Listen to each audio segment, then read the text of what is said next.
ভিডিওটি ভালো লাগলে চ্যানেলটি সাবস্ক্রাইব করতে ভুলবেন না। জীবন থেকে একটা জিনিস শিখেছি, চাইলে সবার আপন হওয়া যায় না।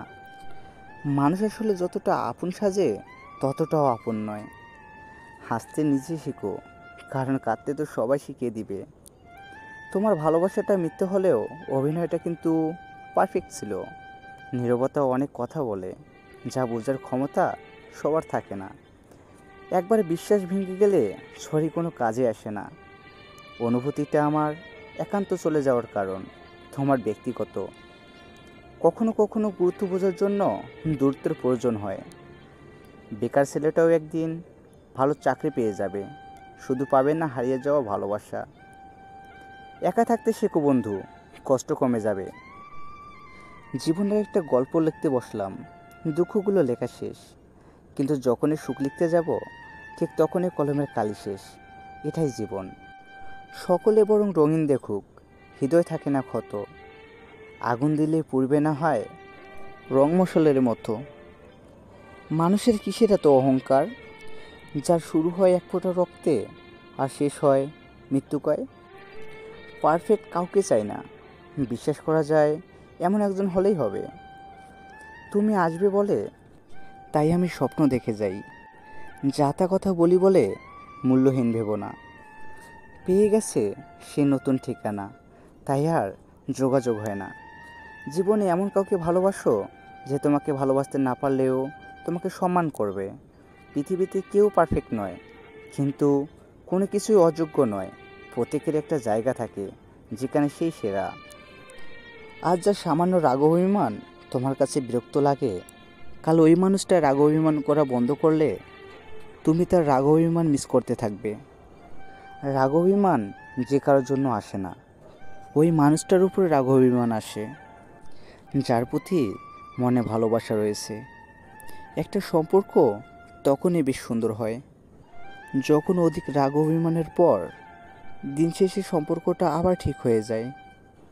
হারাতে দিলে মানুষ হারায়, রাখতে জানলে একসাথে সে সূর্যাস্তও দেখা যায়।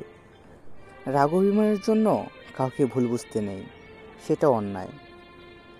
একদিন সেই মানুষটাই তোমাকে বদলে অন্য কাউকে নিয়ে সম্পর্ক গড়ে তুলবে। কাউকে পাওয়ার জন্য নিজেকে কিছুটা পরিবর্তন করাই যায়, কিন্তু পুরোপুরি বদলে ফেলাটা অন্যায়। কেউ যখন পুরোপুরি অন্যের মতো হয়ে যায় তখন তার কাছে তার নতুন করে কিছু পাওয়ার থাকে না।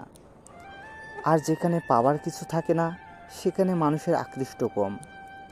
প্রিয় মানুষটার জন্য কিছুটা পরিবর্তন হওয়াতে দোষের কিছু নেই, বরং সেটা ভালোবাসার বহিঃপ্রকাশ।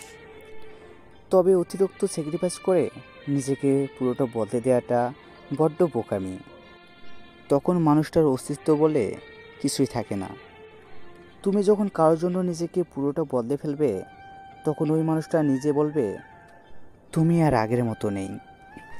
কাউকে পাওয়ার জন্য যদি নিজেকে পুরোটাই বদলে ফেলতে হয় তাহলে ওই মানুষটাকে না পাওয়াই ভালো। কারণ যে তোমার থাকবে তার কাছে নিজেকে বদলে ফেলতে হবে না। নিজের অস্তিত্ব বিলিয়ে দিয়ে যদি তুমি কারোর সাথে থাকতে চাও তাহলে ওই মানুষটার কাছে তোমার কোনো মূল্য রইল না। পুতুলকে যেভাবে ইচ্ছা সেভাবেই খেলা যায়, মানুষ হয়ে কারো কাছে পুতুল হওয়াটা এটা ভীষণ অন্যায়। জীবনে কেউ না কেউ একজন ঠিকই আসবে যে তোমার মতো করে তোমাকে চাইবে। তবু কাউকে পাওয়ার জন্য নিজেকে পুরোটা বদলে ফেলো না, যার জন্য নিজেকে বদলাবে কাল সেই চলে যাবে। কেউ ভালোবাসতে জানলে নিজেকে বদলানোর দরকার পড়ে না, এমনিতেই পাশে থাকা যায়। জীবনে পারফেক্ট মানুষের চেয়ে একজন সঠিক বিশ্বস্ত মানুষ দরকার। তুমি যার সাথে মানিয়ে নিতে পারছো না অন্য কারোর সাথে ঠিকই পারবে। যে কেউ চাইলে পারফেক্ট হতে পারে, কিন্তু চাইলেই যে কেউ সঠিক মানুষ হতে পারে না। অনেক চেষ্টা করার পরেও যে মানুষটার সাথে তুমি ভালো নেই সে সম্পর্ক থেকে তোমার বেরিয়ে আসা উচিত। জীবনে সবার আগে নিজেকে ভালো রাখা দরকার। মানুষ সম্পর্কে জড়ায় ভালো থাকার জন্য, ভালো না থাকলে বুঝতে হবে তুমি ভুল মানুষটার সাথে আছো। জীবনে ভুল মানুষের সাথে জড়িয়ে পড়াটা দোষের কিছু নয়, কারণ বেশিরভাগ মানুষের জীবনে ভুল মানুষের কম বেশি আনাগোনা হয়। দোষ হলো সেটাই, ভুল মানুষটাকে নিয়ে বাঁচতে চাওয়া। একজন ভুল মানুষ তোমার জীবনে খুব বেশি প্রভাবিত করতে পারবে না যদি তুমি তাকে প্রশ্রয় না দাও। কাউকে অতিরিক্ত কিছু বলিয়ে দিলে অনেক সময় সঠিক মানুষও বদলে যায়, যেখানে ভুল মানুষ আরও বেশি সুযোগ খুঁজে। যে সম্পর্কে একে অন্যের দোষারোপ ছাড়া কিছুই নেই, সে কোনো সম্পর্কের মধ্যে পড়ে না। যার ভিতরটা সুন্দর, সে মানুষটা প্রকৃত সুন্দর এবং সঠিক মানুষ। এই 18 কোটি মানুষের মধ্যে যার একজন সঠিক মানুষ আছে, সে মানুষটা বড় ভাগ্যবান কিংবা ভাগ্যবতী। সঠিক কাউকে পেলে আগলে রেখো, কারণ জীবনে ভালো সুযোগ আর সঠিক মানুষ সহজে আসে না। খুব কম মানুষে সঠিক মানুষ চিনতে পারে। সম্পর্কে যদি ভুল বোঝাবুঝি হয় তাহলে মানিয়ে নিতে শেখো, কিন্তু যদি একেবারেই মানিয়ে নেওয়া না যায় তখন সম্পর্ক থেকে সরে আসো। আবার যে মানুষটা অযথায় বারবার রাগ অভিমান করে, তোমার সাথে বাজে ব্যবহার করে, তাহলে সেই মানুষটাও তোমার জন্য নয়। ভালোবাসতে হলে একে অপরকে বুঝতে শিখতে হয়। যাই হোক, এবার নিজের কথা বলবো। বন্ধুরা, এই ভিডিওটা করার জন্য দিনের বেলা করতে পারে না। অনেকেই চিল্লাচিল্লি চেঁচামেচি করে, ভিডিও করতে খুব কষ্ট হয়। তাই নীরব রাতে রাত 12টার পরে ছাদে উঠে হাজারো কোটি মশার কামড় আর কুত্তার ঘেউ ঘেউ আওয়াজ, এগুলোকে ইগনোর করে আপনাদের জন্য কষ্ট করে ভিডিও বানাই। আর আপনারা সাপোর্ট করেন না, এতে আরও অনেক কষ্ট হয়।